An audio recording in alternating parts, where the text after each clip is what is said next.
So here's the sketch of the basic posture known as Santi in various Xingyi lineages. And what we'll do now is, before we get into muscle activation and the different states, let's just go through and identify the various features of the posture. We'll just start from the bottom up. The front ankle here is relatively neutral, but you could say it's in a state of plantar flexion. If you look at the angle here between the tibia and the foot here, it's not necessarily 90 degrees as it normally would be standing straight up. There's a slight angle here. So that could also be considered as plantar flexion. Here we also have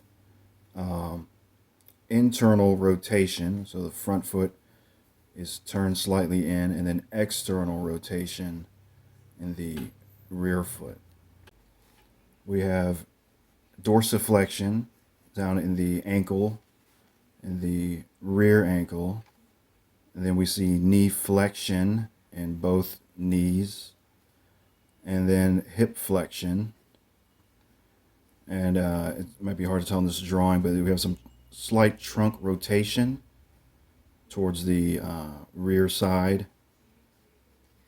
And then a big important part of this is you have what's called scapular protraction, meaning the shoulder blades are pulled around the torso. We also have here shoulder, what's called abduction, meaning pulling up your arm to the side of your body. And since this stance is generally at a 45-degree angle, there'll be an element of flexion as well in the shoulder, which is pulling your arm directly in front of your body. Moving down the line, elbow flexion, and then what's called pronation in the forearms, meaning turning the palms down, or in this case outward for the front hand, and then for the rear hand is downwards. So, and here the neck is also, it's relatively neutral. You could say there's some flexion, but it's pretty close to the what's referred to as the anatomical position, which is standing upright, palms at the sides. Looking at this stance from the other side, the front, we see the same things in the hand that was hidden in the previous view. We have elbow flexion and then pronation in the palm.